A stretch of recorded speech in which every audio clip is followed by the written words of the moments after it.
मित्रांनो, ठरलं तर मग या मालिकेच्या एपिसोडच्या पहिल्या भागामध्ये चैतन्य सर्वांना मिठाई देतो. तर अर्जुनचं लक्ष फक्त सायलीकडे असतं. चैतन्य त्यालाही मिठाई देत असतो, पण त्याचं लक्ष नसतं. त्यामुळे चैतन्य त्याला म्हणतो, झालं का तुझं?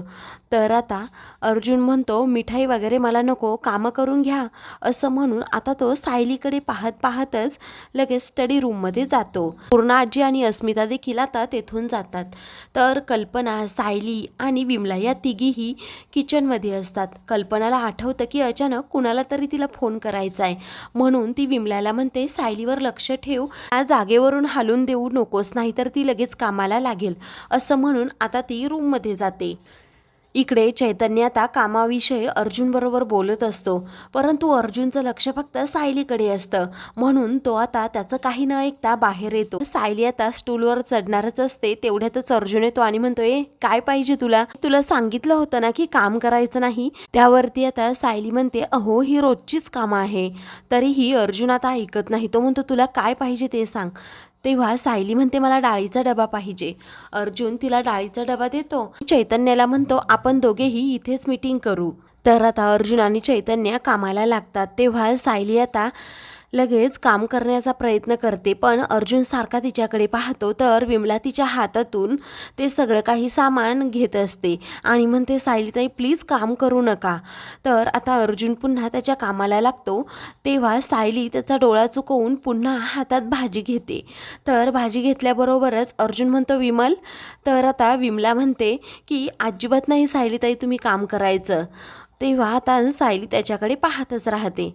तर दुसरीकडे प्रिया ही रागातच साक्षीला म्हणते, अगं साक्षी, हे होत्याचं नव्हतं होऊन बसलंय. मी एकाच गोष्टीचं किती टेन्शन की तुझ्या अण्णांनी जो काही घोळ घालून ठेवलाय त्याला तर तोडच नाही. कारण आपण दोघींनी सायलीवर अटॅक करायला सांगितलंच नव्हता. तुझे अण्णा हे जबरदस्त अडकणार आहेत. आता आपण अर्जुनला जाऊन सांगू की तू विलासचा खून केला आणि मी सुद्धा सायलीला काहीही केलेलं नाही, आमचा यामध्ये काहीही हात नाही. आता प्रिया खूपच हायपर झालेली असते. पाहून साक्षी म्हणते, असं काहीही होणार नाहीये, आपण दोघीही अजिबात अडकणार नाहीये. त्यावरती प्रिया म्हणते, कसं काय असं म्हणू शकतेस तू? अगं तो अर्जुन एखाद्या मुळाशी गेला ना तर अख्खं पिंजून काढतो, तुला तर माहीत आहे ना. त्यावरती साक्षी म्हणते, मी त्याचा चांगला अभ्यास केलाय, मला माहीत आहे, पण आपण दोघीही न अडकण्यासाठी माझे अण्णा आणि नागराज एकत्र येणं खूप महत्त्वाचं आहे. तेव्हा तो नागराज अण्णांचं नाव घेतलं तरी चवताळतो, असं प्रिया म्हणते. त्यावरती साक्षी म्हणते, एकच गोष्ट आता तुला करायची, ती म्हणजे नागराजचा राग शांत करून अण्णांकडे घेऊन यायचं. त्यावरती प्रिया म्हणते, हे बघ, मी हे अजिबात करू शकत नाही.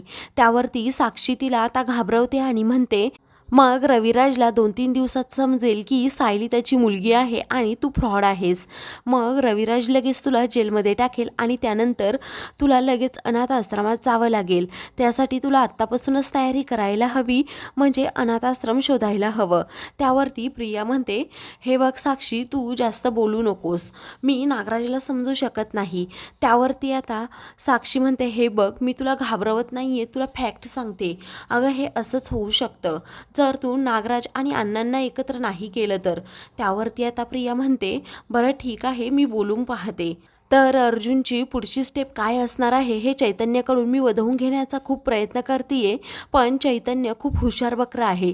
अजिबात तो माझ्या हाताला काही इन्फॉर्मेशन लागू देत नाहीये.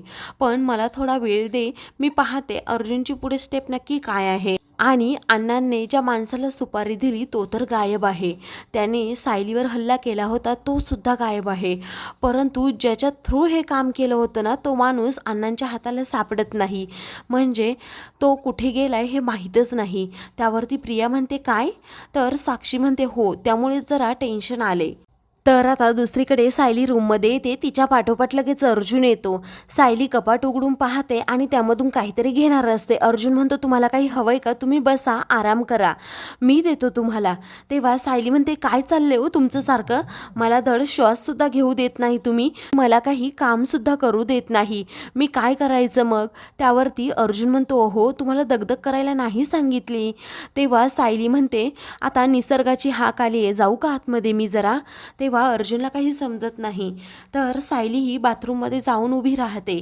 तेव्हा आता 2-3 मिनिट होऊन देखील सायली येत नाही. तर अर्जुन बाथरूम बाहेरच उभा असतो. आता सायलीला आवाज देत असतो, परंतु सायली काहीच प्रत्युत्तर देत नाही. म्हणून अर्जुनला जरा काळजी वाटते, भीती वाटते. तो लगेच म्हणतो, मिसेस सायली तुम्ही ठीक आहात ना? त्यावरती सायली काहीच बोलत नाही. ती आता अर्जुनची गंमत घेत असते. अर्जुन खूप घाबरतो आणि सायलीला म्हणतो की दार उघडा अगोदर. तेव्हा सायली आता पटकन दार उघडते. तर आता ती खूप चिडते आणि म्हणते, अहो 2 मिनिट मला श्वास तरी घेऊ देताय की नाही तुम्ही? मी जर आता आतमध्ये गेले तर तुम्हाला काय प्रॉब्लेम होता? अर्जुन म्हणतो, सॉरी तुम्ही काहीच हाक दिली नाही म्हणून मला खूप भीती वाटली. त्यावरती सायली म्हणते, मला काहीही झालेलं नाही आहे. मी अगदी ठणठणीत आहे. तुम्हाला किती वेळा सांगू? मी काय करायचं तुम्ही सांगा. पुतळा बनून राहू का इथे? 2 मिनिट जरा शांत. अहो मी काहीच काम नाही केलं तर खरंच माझा पुतळा होईल. त्यावरती अर्जुन म्हणतो, तसं नाही आहे, पण तुम्ही समजून घ्या जरा. सायली म्हणते, मी डाव्या कुशीवर झोपले तर मला त्रास होईल, डाव्या नाकपुडीने श्वास घेतला तर मला त्रास होईल, काय काय करायचं मी? असं म्हणून ती अर्जुनबरोबर आता वाद घालत असते. अर्जुन आता काळजीनेच तिला म्हणत असतो. तेवढ्यातच चैतन्य तेथे येतो आणि म्हणतो, चालले अर्जुन वहिनी. तर ती सायली म्हणते, चैतन्य भाऊजी तुम्ही आलात, तुम्हाला कॉफी हवी आहे का? त्यावरती चैतन्य म्हणतो, हो वहिनी, तुमच्या हातची कॉफी पिण्यासाठी मी कितीही वेळ थांबायला तयार आहे.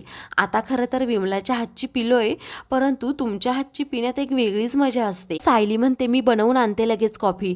तेव्हा अर्जुन म्हणतो, अरे चैतन्य आत्ता पिलाय ना तू कॉफी, कशाला पाहिजे डबल डबल? सायली म्हणते, चैतन्य भाऊजी तुम्ही यांना घट्ट पकडून ठेवा, तोपर्यंत मी कॉफी घेऊन येते.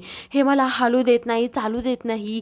माझा पुतळा झालाय फार घरात, घरातल्या घरात मला काहीही होणार नाहीये, कोणीही येणार नाहीये हल्ला करायला. तेव्हा चैतन्य म्हणतो, असं म्हणताय का वहिनी, मी याला पकडून ठेवू का? अर्जुन पूर्णपणे गडबडून जातो. तर सायली आता पटकन कॉफी करण्यासाठी जाते. तर ती खूप हसत असते. ते पाहून कल्पना आणि विमला म्हणतात, ग काय झालं? त्यावरती ती म्हणते, काही नाही आई.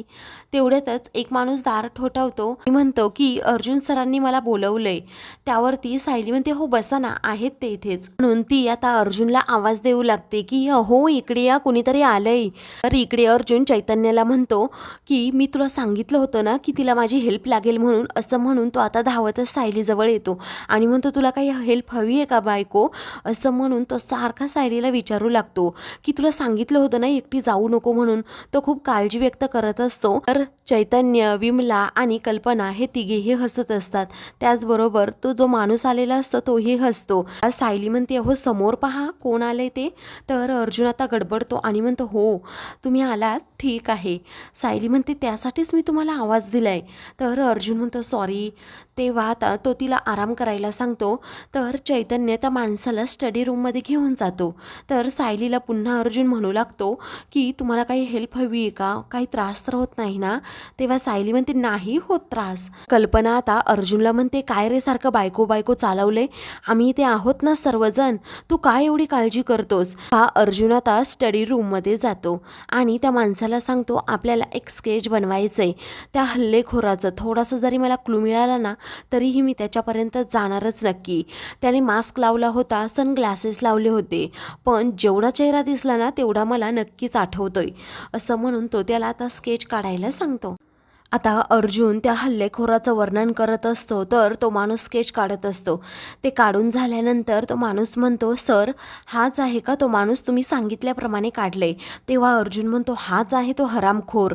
असं म्हणून त्याचा चेहरा फार रागाने लाल होतो. तर आता इकडे सायली रूममध्ये येते आणि ती अंथरूण घेते. त्यावरती अर्जुन तिच्याकडे पाहत राहतो, पण तिला काही बोलत नाही की वाकू नका वगैरे. सायली गालातल्या गालात हसते आणि त्याच्याकडे पाहते. अर्जुन आता तिच्याजवळ जातो आणि तिला औषधं देतो. तेव्हा सायली म्हणते, काय झालं सर? मी माझ्यावर चिडला नाहीत, मी मगाशी तुम्हाला खूप बोलले म्हणून राग आला का? तेव्हा अर्जुन म्हणतो, खूप नाही, खूप जास्त बोललात तुम्ही. सायली म्हणते, सॉरी, पण मला या 6 महिन्यामध्ये एक गोष्ट नक्की समजली आहे.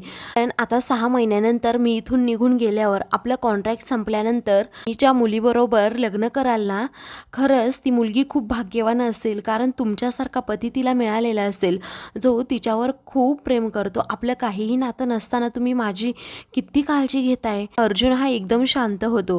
तर सायली म्हणते, खरंच सर तुम्ही खूप चांगले आहात. असं म्हणून ती म्हणते की आता मी आराम करू. अर्जुन आता तिच्या अंगावर पांघरून टाकतो. तर आता मनातल्या मनात तो म्हणतो की मिसेस सायली, हे 6 महिने मला संपायलाच नको आहेत, कारण मला तुम्ही माझ्या जवळ हवे आहात. मित्रांनो, महा एपिसोडचा दुसरा भाग पाहण्यासाठी चॅनलला सबस्क्राईब करा.